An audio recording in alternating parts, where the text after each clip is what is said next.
Hello, everybody, and welcome to the Bakersfield Pop Tennis Channel. Thatcher here. It's good to see you all. Today we have a special guest, Joe from Fresno, who's here on the Bakersfield Pop Tennis Channel. How are you doing, Joe? Pretty good. Thanks so much for having me, Thatcher. It's such a pleasure. I'm hearing so much about pop tennis, and I'm here to find out what's all the rave about. So, Joe, you were previously a tennis player, or still are, but you haven't played in a while, correct? Correct. It's been several years, and actually you were my tennis partner, and I know you've been traveling, and so sometimes it's hard to find a consistent partner playing tennis. So I've been kind of on hiatus for a while. And do you miss playing tennis? You know, I miss it, but I miss certain aspects of it. I miss just hitting the ball, keeping up some of the strokes, but I'm having some little leg issues. And so that's why I'm interested in pop tennis, because I think it'd be a little more forgiving on my legs. Right. Yeah. So that's a good point, because pop tennis, we play on a smaller court, as you noticed here. And we don't use a tennis racket, so it's not as heavy on your arm, and you don't have the vibrations from hitting the ball with the strings. Oh, wow. I used to have tennis elbow when I would play. You don't get any of that. We use a flatter tennis ball as well, so there isn't as much stress on your joints. And, that's wonderful. Yeah. So on the tennis ball, I know you said that probably about the same size, same weight, but when you purchase the pop tennis ball, does it already come with less amount of air, or you have to do that yourself? So the guys who started playing pop tennis down in Venice Beach and New York, what they would do is they would take a syringe and pop a tennis ball, and that's where I believe where the name comes from. And they would let the air out. But you can buy these balls. They're a green dot tennis ball, and they're for training younger players, developmental players in tennis. They're a little bit more forgiving, so they're depressurized. Oh, awesome. Oh, I had no idea that's probably where the name came from. Makes sense. Makes sense. But, or it could be from the sound. You know, you hit a big forehand, there's a big pop in pop tennis. That's part of the fun. I remember one evening, actually, when we were playing on the chalk courts at the park here in Bakersfield, and I hit this. I used to love just hitting these big forehands, and there were some pickleball players walking right behind me, and I hit this big forehand, boom, and they both jumped. Like, what was that? They thought a cannon went off. Yeah, wow. No, so it's interesting you say that. So it seems like you're going to get the bigger shot from the forehand or backhand rather than the serve, because it looks like the serves, you're not doing that overhand serve. It looks like right. Your hand. So it's like the forearm and the backhand, or the forehand and the backhand are the big shots then. Yes. So yeah, like you said, with the serve, you're keeping it in play, and you're trying to hit it deep. You're trying to hit it kind of near the back of that service box to keep players back. But yes, you can't really get as much speed on the serve. You can't angle it like you can in tennis out wide as much. So yeah. So because of that, I'm assuming, I don't know for sure, but so because you're not having that, you can't generate that big serve, overhand serve. There's probably not as many aces in pop tennis. Right, correct. There aren't a whole lot of aces in pop tennis. You rarely see them. I've got a few here. Oh, cool. I think I'm the ace leader in Bakersfield, but I don't know. Who's keeping track? Who's keeping track, you know? I think you're keeping track. So I know I have 3 aces. There's one player here. He's got a huge forehand. He hasn't played in a while. His name's Sun. And cool. he'll move over to hide his backhand a lot on the return of serve. And so I'll keep trying to get his backhand over and over, try and push it just to his backhand side, and then what I'll do is I'll slap one to a big angle as much as I can on the forehand. I've got him twice for an ace. So it's even though it's hard, it looks like you're not getting the same angles because of tennis. You kind of have a bigger court, and you can create some of those angles. But it sounds like from what you're saying, you still have an opportunity to create some angles to kind of position the people to get the better shot. Sure, you got to take some off your shots though, some of the power off if you're going to hit those angles, because as you can see, you don't have as wide of that court. So, because with the unlike pickleball, you said like kind of have a wiffle ball. With pop tennis, even it kind of has like a tennis still, so you can still generate some top spin on it. Yeah, some players hit that top spin. It's hard for me to use that same form so close to my body and without the strings. But some players hit big top spin. So, yeah. Interesting. And another thing I've been noticing too, Thatcher, so it's a smaller court, but I'm looking at the net here. Is it the same length of the height, the same height of a tennis court? So there are, if you Google it, you can set up pop tennis courts on a regular tennis court. They give you instructions on how to set up the lines, and you can use that tennis net. You can try lowering the net because it isn't the same height. A pop tennis regulation court will have a 31-inch net all the way across. We have a hybrid pickleball court with a pop tennis extension line, and pickleball nets are 36 inches at the right and left net post, and then 34 inches in the center. So our nets are 3 inches higher in the center and 5 inches higher down the base or down the sidelines, and that changes the game a little bit. You go down to Venice Beach and you see the guys, and they're really cracking those shots because you can hit down a little bit more. Yeah, no, even a few inches makes a difference, because my dad used to play racquetball, and he was trying to play tennis at the same time, and he said he couldn't do it because with racquetball, you're shooting down to develop that angle, but then with tennis, he said I had to kind of curve up, and he said he had to pick one game because So that's a good point. You know, some racket sports don't translate well into to working together with other sports, but with pop tennis, you're using very similar strokes, using the same ball, same scoring, same rules. So it is a good sport to play along with tennis. It won't interfere with your game as much as, say, racquetball. Yeah.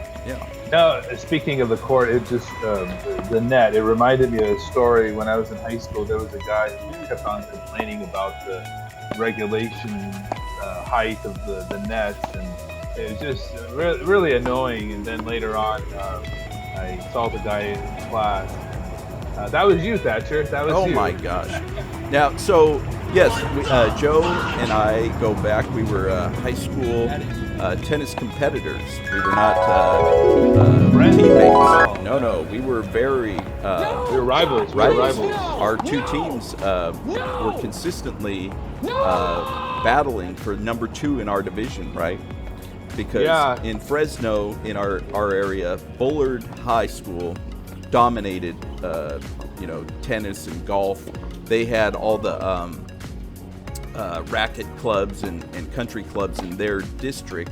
So all the kids who grew up playing at the racket clubs and country clubs went to Bullard High in Fresno or to the Clovis schools. And Fresno High and Hoover, we kind of had kind of the park players on our teams, kind of the rougher, tougher kids. But hey, you know what? I mean, even though they had advantages, they're all still good people, and we're all trying to do our best. Yes, and And like you said, we had some great battles. Those were fun times.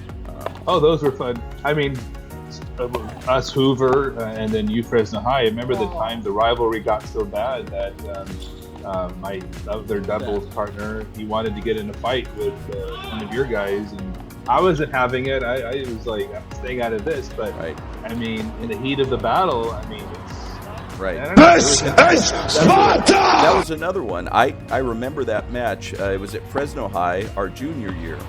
Yep. And my friend on my team, Ham Yolo, who we're trying to get on. He's great guy.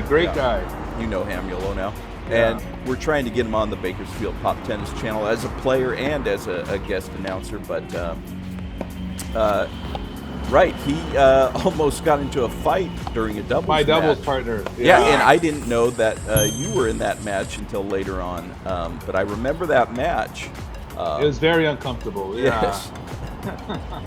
Yeah, no, there was some sort of conflicts and misinterpretation, and my doubles partner, I think Camiolo, had some words, and it was escalating, and I'm glad it didn't escalate. So, but Yes. that was an example of the rivalry, and I'm glad, things didn't happen. But hey, we're all friends now, right? Right, exactly. And that's the point. We get heated on the court sometimes, even here at Bakersfield Pop Tennis, we're all friends, and we're competitive. We want to win, so it gets heated sometimes out there. But at the end of the day, we're all friends, and we can go home and have a good time. You can go home and have a nice chocolate milk with ice. Right? Oh. No. None of that. But that was always your go-to drink. That was like chocolate milk with ice. Chocolate milk with ice everywhere I go. That's the number one. Yeah. I'm consistent. There you go. So, yeah. And this is really. Oh, I'm sorry. yeah, no, go ahead. No, as I told you, I'm thankful for being here because I'm learning about pop tennis, and everywhere I go, I'm hearing about pop tennis, and I go, I need to figure this out. What is all the talk about? Yeah. Now I'm seeing the real deal. And now you know, right? Yeah. And where do you go when you want to watch pop tennis, Joe? Where do you go to?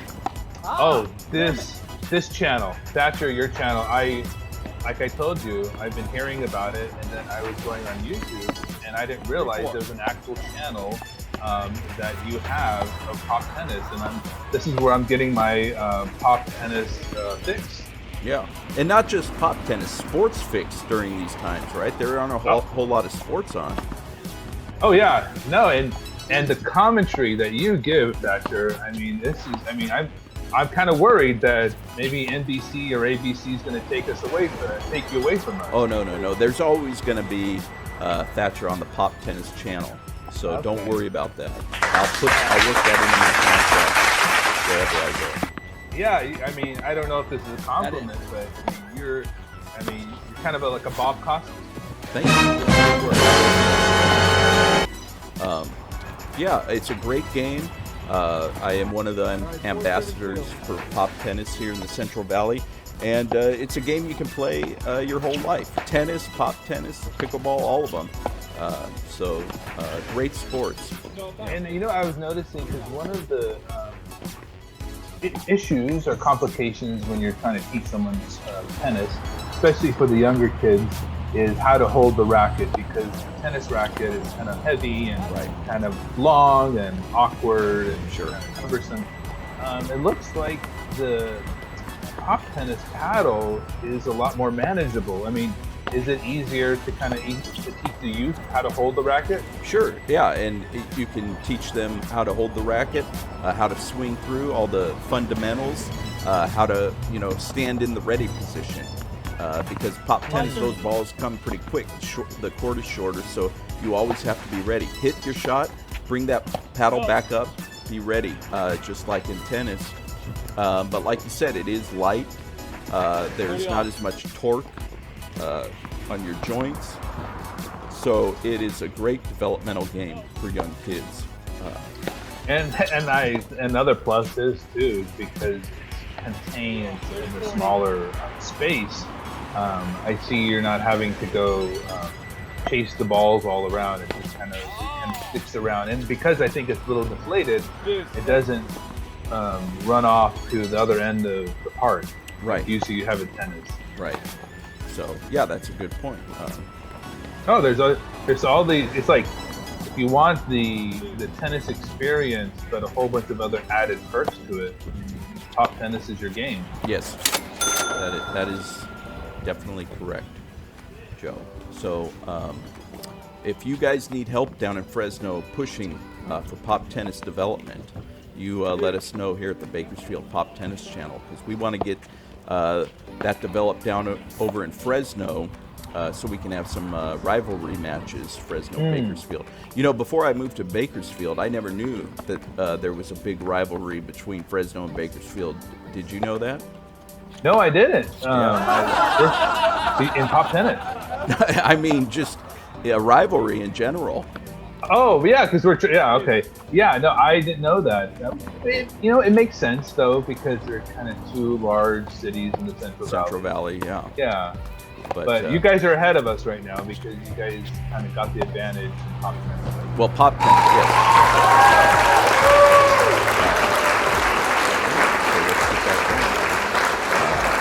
I know there's a park over here in Fresno on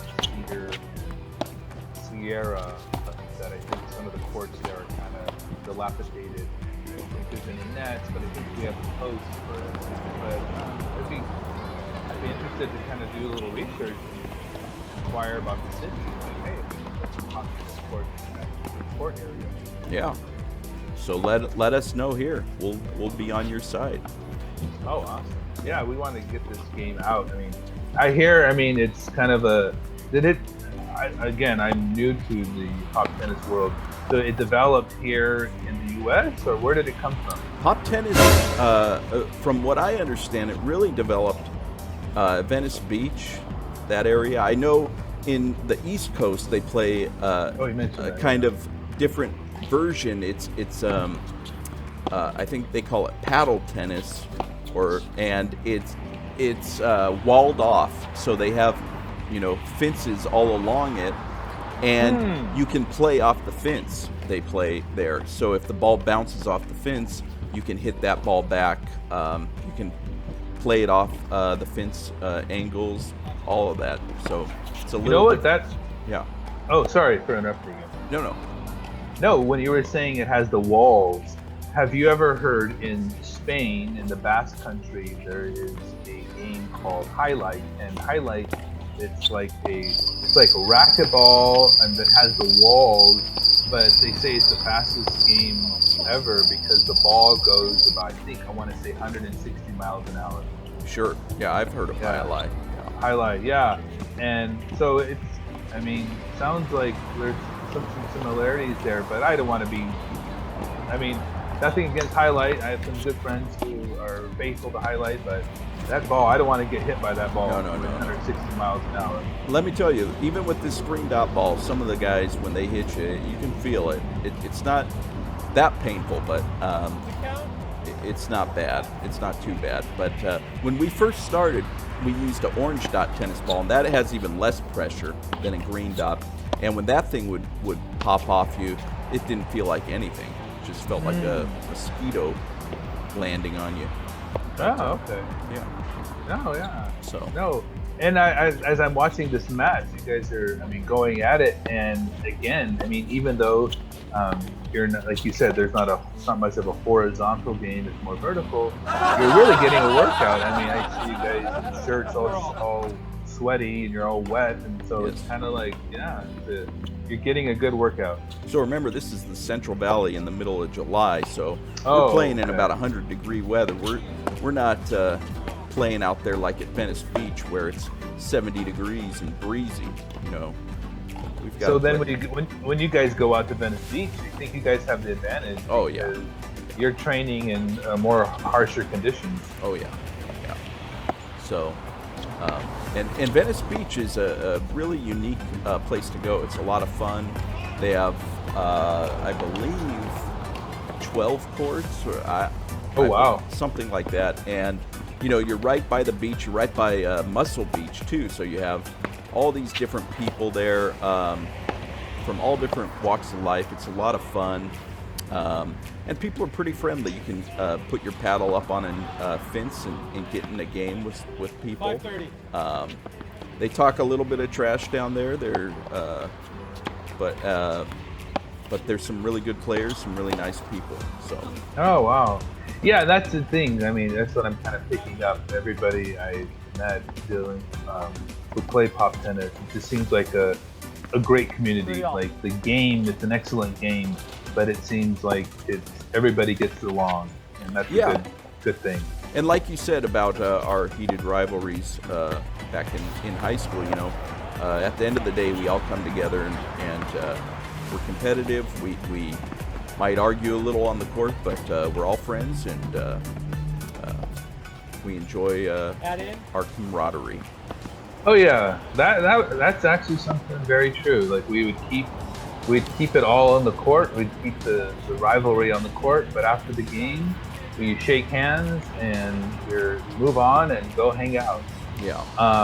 Actually, that's something I thought of right now. So you know how part of tennis etiquette, you go up to the person after the match, and shake their hand. Is that also kind of tradition here in pop tennis? Yeah. You know, now with COVID-19, what we do is we just touch paddles. Okay. So no handshaking. Just touch the paddles, and that's our handshake. Yeah, that's the one thing I kind of like about tennis. Because it does have a lot of interactions are one of respect, etiquette, and so it kind of keeps up the morale. Yes.